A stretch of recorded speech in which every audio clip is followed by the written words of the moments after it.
Celtics-Knicks. 4 takeaways from a gritty home win in New York. Josh Hart opens his Kia sixth man campaign. Karl Anthony Towns flashes high post potential, and Sam Hauser works free. New York. This is the Knicks series now. Midway through the third quarter of Game 1 of the Eastern Conference semifinals back in May, the defending champion Boston Celtics had a 20-point lead over the New York Knicks, having won 8 of the last 9 head-to-head meetings. But then came a miraculous Knicks comeback, which was followed by another 2 nights later in Game 2. Jason Tatum tore his Achilles in Game 4, and the Knicks won the series in 6. Boston broke up its championship roster over the summer, and here we are. Suddenly, the Knicks are one of the favorites, and the Celtics are on a lower tier in the Eastern Conference. Things went according to the new script on Friday, when New York cruised to a 105-95 victory in the second game of the season for both teams. It's kind of amazing how this rivalry turned on a dime. Here are some notes, quotes, numbers, and film as the Knicks improved to 2-0 and the Celtics fell to 0-2 on the season. 1. Knicks win the possession game. Prior to the game, both teams' coaches spoke to the importance of getting more shots than your opponent, primarily with the pursuit of offensive rebounds. Teams understand that it's about the possession game, said Knicks coach Mike Brown, because everybody is so talented offensively. You just got to try to find ways to generate more possessions. How can we find different ways to win the shot margin? Asked Celtics coach Joe Mazzulla.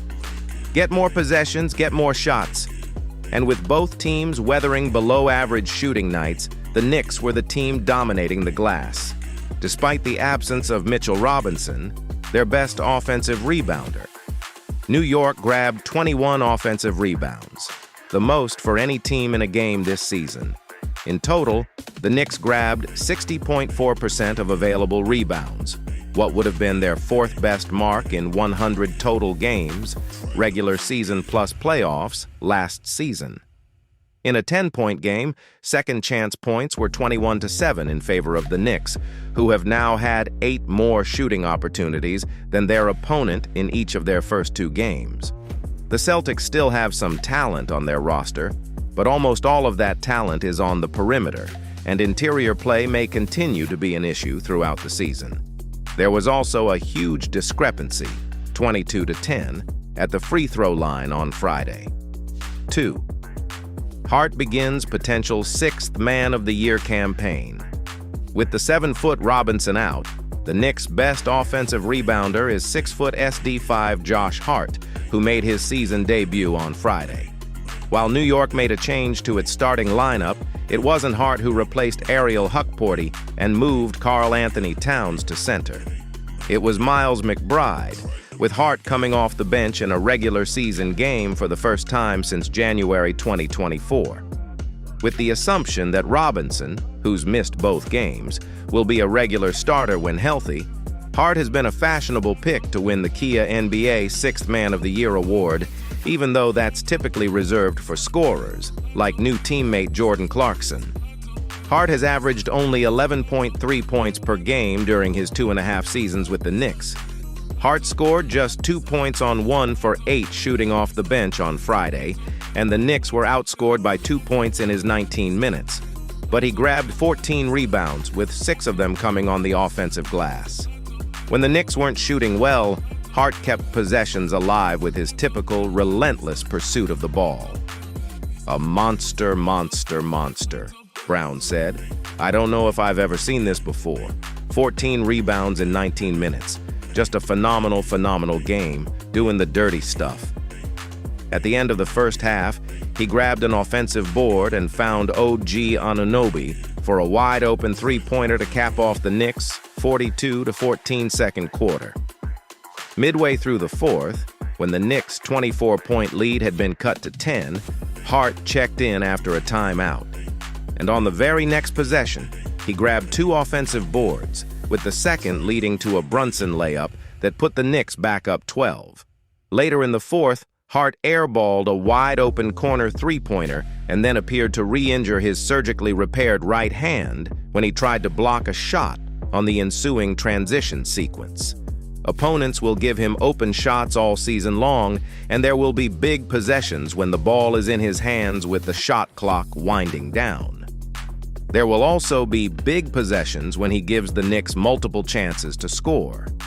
If it comes down to the possession game, Hart is an asset.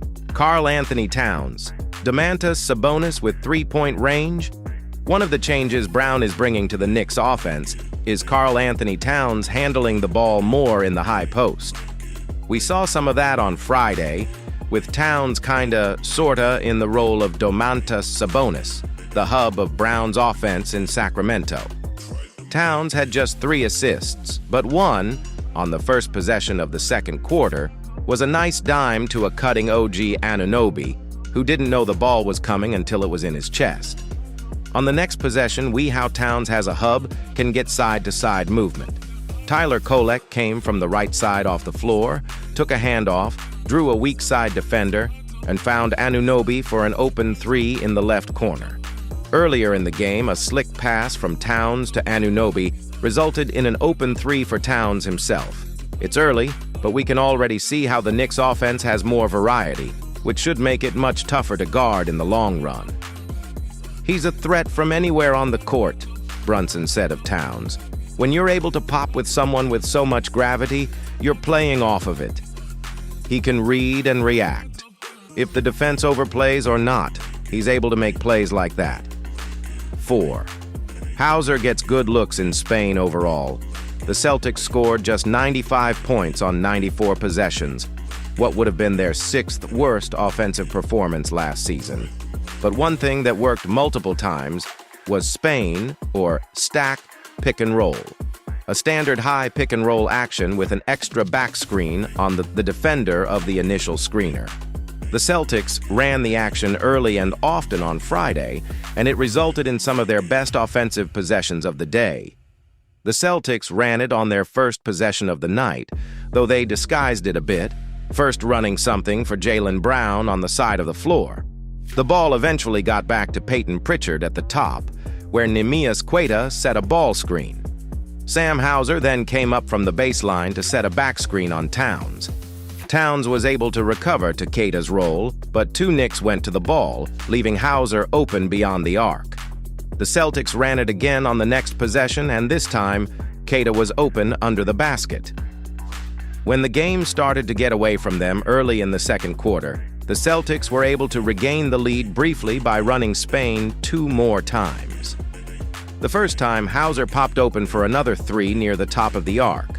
Then Anthony Simons was able to get downhill, collapse the defense, and find Derek White wide open in the left corner. Spain is a pretty common action around the league these days, but it can still be difficult to defend. John Schumann has covered the NBA for more than 20 years. You can email him here, find his archive here, and follow him on Blue Sky Subscribe, now NBA Perfect.